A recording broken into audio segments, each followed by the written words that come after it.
तो guys lesson number 1 में हमने सीखा कि कैसे फोटोशॉप को इंस्टॉल करना है और बेसिक इंटरफेस के बारे में कि फोटोशॉप का इंटरफेस कैसे काम करता है और कौन से टूल का कनेक्शन कहाँ से होता है। ये है लेसन नंबर 2 और यहाँ हम सबसे इंपॉर्टेंट चीज़ के बारे में बात करेंगे, वो है लेयर। बिकॉज फोटोशॉप जो सॉफ्टवेयर है वो लेयर बेस्ड सॉफ्टवेयर है, सारी चीज़ें यहाँ पे लेयर में काउंट होती है। तो अगर आपने फोटोशॉप का लेयर कैसे काम करता है, कैसे वर्क करता है, अगर आपने समझ लिया तो समझो आपके लिए फोटोशॉप एकदम ईजी हो जाता है। तो इस लेसन में हम सीखेंगे कि एक्चुअली लेयर वर्क कैसे करता है। सबसे पहले मैं आपको एक्सप्लेन करूँगा कि एक्चुअली लेयर होता क्या है और जब दो लेयर एक साथ जुड़ती है तो किस टाइप की चीज़ें यहाँ पे क्रिएट करती है। अब मैं आपको लेयर समझाता हूँ एक इमेज के थ्रू कि कैसे लेयर एक्चुअली वर्क करता है। तो मैं यहाँ पे मुझे यहाँ पे क्रिएट नहीं करना है, मुझे यहाँ पे ओपन करना है। तो मैं सिंपली यहाँ पे क्लिक किया ओपन, और ओपन पे क्लिक करने के बाद मैं यहाँ पे फोटोशॉप के फोल्डर में जाऊँगा जो कि मैं आप लोगों के साथ शेयर कर रहा हूँ। और यहाँ पे एक इमेज है, ठीक है। इस इमेज को मैंने यहाँ पे ओपन किया। आप ये इमेज यहाँ पे आप देख सकते हो। इस इमेज का नाम है आपका बैकग्राउंड और इस लेयर का बेसिकली नाम है बैकग्राउंड। जो भी यहाँ पे लेयर्स कैटेगरी, जो भी यहाँ पे लेयर टैब में आएंगे वो सारे के सारे लेयर्स होंगे और हर लेयर का एक नाम होता है। तो इसका नाम है बैकग्राउंड। और यहाँ पे एक लॉक का आप यहाँ पे आइकन देख सकते हो कि ये लॉक है। लॉक मतलब ये है कि इस लेयर में जितने भी फंक्शन है वो कोई भी यहाँ पे काम नहीं करेगा। आप यहाँ पे देख सकते हो, यहाँ पे बहुत सारे यहाँ पे फंक्शन है। यहाँ पे लेयर मोड्स है जिसके बारे में हम आगे बात करेंगे। यहाँ पे ओपेसिटी है और फिल है। यहाँ पे कुछ भी वर्क नहीं करेगा। क्यों? क्योंकि ये लेयर आपका ब्लॉक है।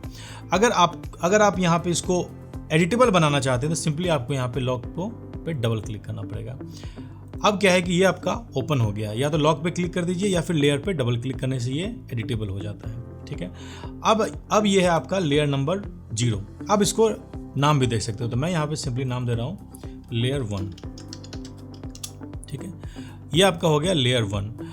अब मान लो कि मुझे यहाँ पे एक और लेयर क्रिएट करना है तो सिंपली मैं क्या करूँगा, यहाँ पे आप यहाँ पे देख सकते हो न्यू लेयर का यहाँ पे आइकन है। ये जो आइकन है आपका, ये न्यू लेयर का आइकन है, क्रिएट न्यू लेयर।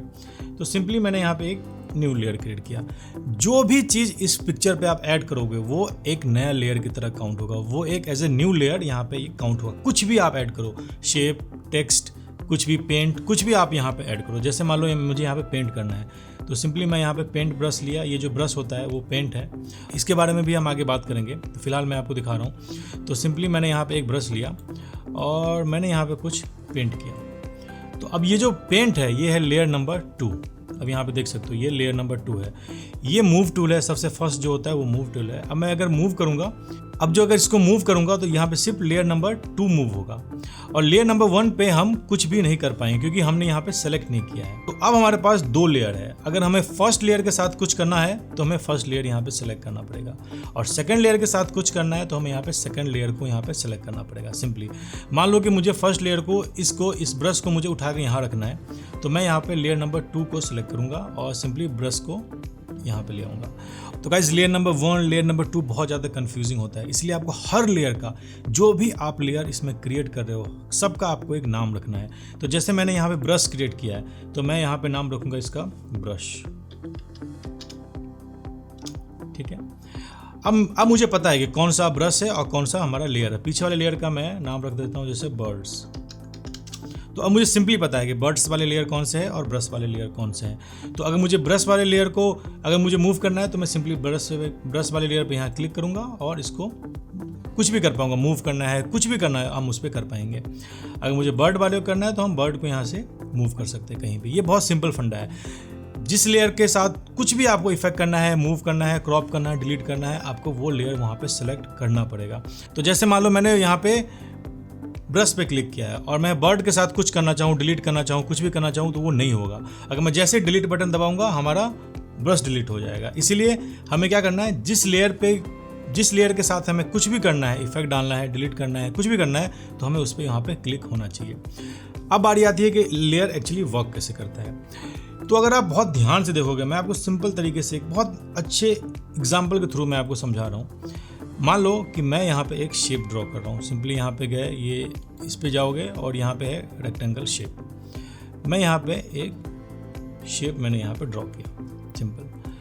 अब ये जो आइकन देख रहे हो इस पर डबल क्लिक करके हमने इसका कलर चेंज कर लिया वाइट, ठीक है। बैकग्राउंड में सॉलिड कलर लेने के 2 ऑप्शन होते हैं। फर्स्ट, या तो आप शेप से ले लो या फिर आप ये जो आप हाफ आइकन देख रहे हो उस पर राइट क्लिक करके और सॉलिड कलर भी यहाँ से आप ले सकते हो। जो कलर आपको चूज़ करना है वो आप यहाँ पे चूज़ कर सकते हो। ठीक, अब मैं आपको समझा रहा हूँ कि लेयर एक्चुअली वर्क कैसे करता है। मान लो मैं यहाँ पे टेक्स्ट टूल, ये आप देख रहे हो टी लिखा हुआ है, वो होता है टेक्स्ट टूल। इस पर क्लिक करने के बाद आप यहाँ पे कुछ भी लिख सकते हो। तो मैंने यहाँ पे सिंपली टेक्स्ट टूल पे क्लिक किया और मैंने यहाँ पे लिखा लेयर। ठीक, और इसका साइज थोड़ा सा इंक्रीज कर लेते हैं। साइज इंक्रीज करने के लिए आपको जाना पड़ेगा विंडो और यहाँ पे कैरेक्टर्स का टैब हमें ओपन चाहिए। ये फर्स्ट वाला साइज का है, हमने इसको साइज को थोड़ा सा बिगर कर दिया। तो गाइस ये सिंपल एक लेयर दिख रहा है और ऐसा लग रहा है जैसे वाइट कलर का कोई बोर्ड है और ऊपर से एक टेक्स्ट लिखा हुआ है, बट यहीं पे कमाल होता है लेयर का। मैं यहाँ पे न्यू लेयर यहाँ पे क्रिएट कर रहा हूँ, न्यू।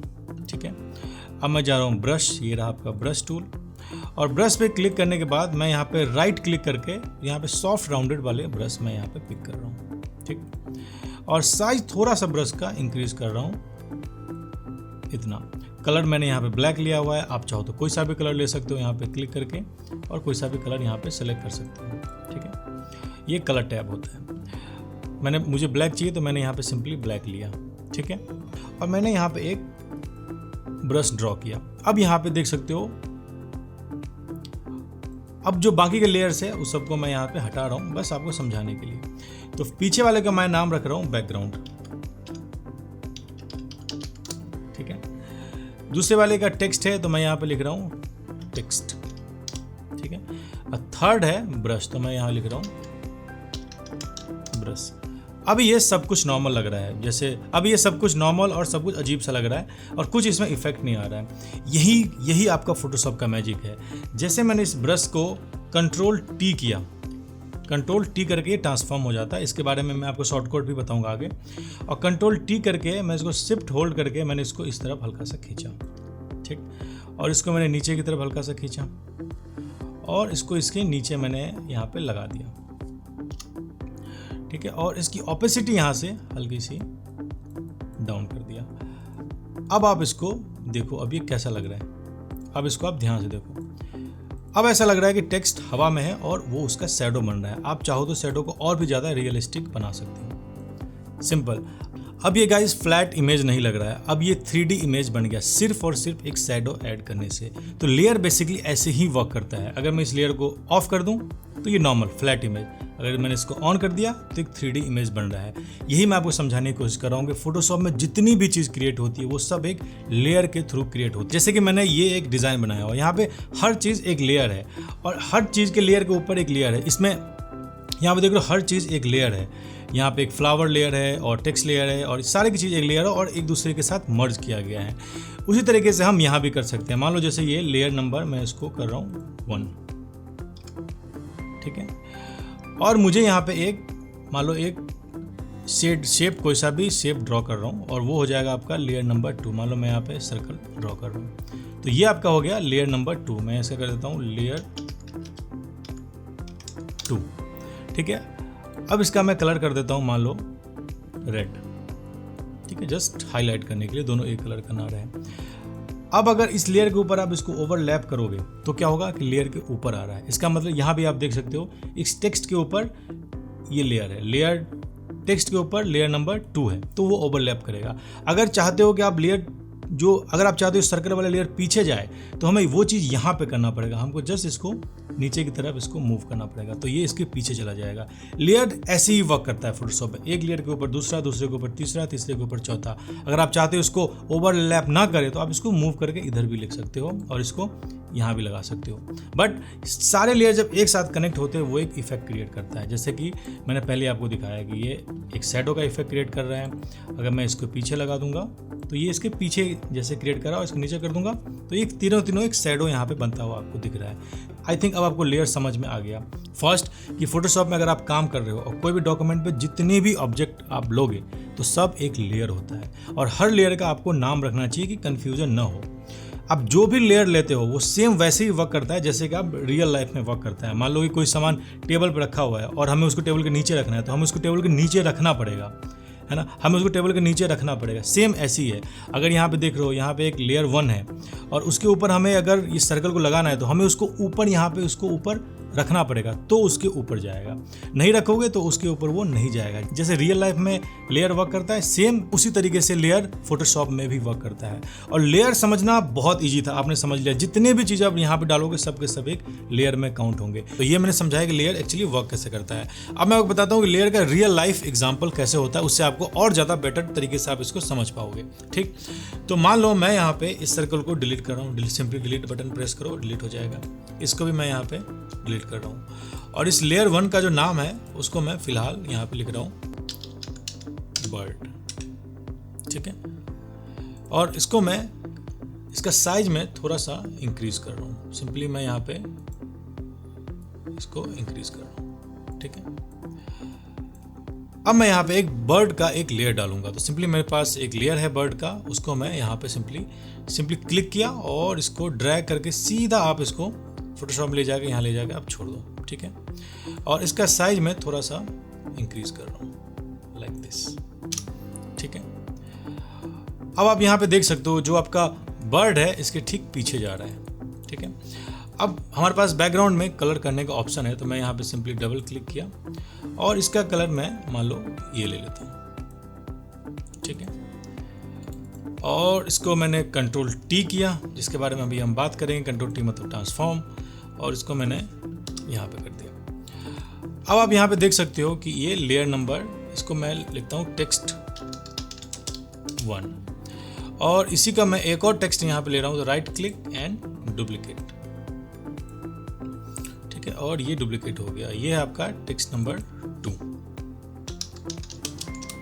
ठीक, और ये है आपका, इसका नाम रख देता हूँ बर्ड। तो हमारे पास यहाँ पे आप 4 लेयर हो चुके हैं। First background, second text 1, text 2 and bird. हमारे पास ये 4 लेयर है। आप देख सकते हो बर्ड यहाँ पे सबसे ऊपर है। जब इसको मूव करूंगा तो यहाँ पे ये सबसे ऊपर दिखेगा बर्ड। ठीक है, हमें बर्ड को मान लो बीच में करना है, दोनों टेक्स्ट के बीच में रखना है। तो अब क्या है कि बर्ड एक इसके पीछे है और दूसरा आपका यहाँ पे आ गया। ठीक है, अब मैं फर्स्ट वाले का यहाँ पे मैं कलर चेंज कर रहा हूँ। तो सिंपली मैं यहाँ टेक्स्ट पे गया, कलर पे गया और इसको कर देता हूँ वाइट। ठीक है, दूसरे वाले को मैं कर रहा हूँ, कलर कर रहा हूँ इसका येलो, थोड़ा सा डार्क येलो, या फिर इसको आप ऑरेंज शेड में भी आप इसको ले सकते हो। ठीक है, ऑरेंज कर दिया। तो गाइस यहाँ पे 4 लेयर है। जो लेयर टेक्स्ट नंबर 1 है वो बर्ड के पीछे है, तो ये बर्ड के पीछे दिख रहा है। ठीक, लेयर टेक्स्ट नंबर 2 क्या है, बर्ड के ऊपर है, तो यहाँ पे ये ऊपर दिख रहा है। और इसमें एक बढ़िया सा एक डेप्थ यहाँ पे क्रिएट होता हुआ आपको दिख रहा है। हमने यहाँ पे बर्ड यहाँ लिख दिया और इसको मैंने यहाँ पे कर दिया। आप चाहो तो इसको भी वाइट कर सकते हो। ठीक है, तो ये इस टाइप से ये बर्ड दिख रहा है। अब यहाँ पे सारी चीज़ आपको दिख रही है। अगर मुझे मान लो इस बर्ड वाले को भी पीछे ले जाना, तो सिंपली मैं इसको पीछे कर दिया। ठीक है, और अगर इस मुझे लेयर टेक्स्ट नंबर 1 को अगर मुझे ऊपर ले जाना है तो इसको सीधा बर्ड के ऊपर कर दिया। ठीक है, तो आई थिंक अब आपको लेयर का फंडा अच्छे तरीके से आपको समझ में आ गया कि लेयर कैसे वर्क करता है। एक के ऊपर एक रखने से वो वैसे ही वर्क करता है जैसे रियल लाइफ में कोई चीज़ वर्क करती है, सेम टू सेम वैसे ही। मान लो टेबल है, अगर टेबल के ऊपर आपको ग्लास रखना है तो टेबल के ऊपर ग्लास रखना है, अगर टेबल के नीचे ग्लास रखना है तो टेबल के नीचे आपको ग्लास रखना है। सेम टू सेम फंडा यहाँ पे भी वही सेम चल रहा है।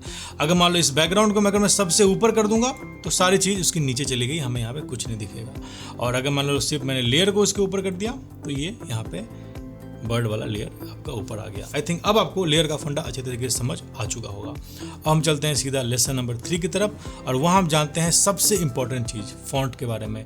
फॉन्ट के बारे में जानना बहुत ज़्यादा जरूरी है, क्योंकि आजकल फोटोशॉप में जो 90% वर्क होता है वो बैनर, पोस्टर या इन्विटेशन रिलेटेड वर्क ही होते हैं। तो फॉन्ट के बारे में जानना बहुत ज़्यादा जरूरी है। सबसे पहले मैं आपको बताऊँगा फॉन्ट इंस्टॉल कैसे करते हैं, फिर हम उसको यूज़ कैसे करते हैं, वो सारी की सारी चीज़ मैं आपको यहाँ बताऊंगा। तो गाइस चलते हैं लेसन नंबर 3 की तरफ और सीखते हैं फॉन्ट्स के बारे में।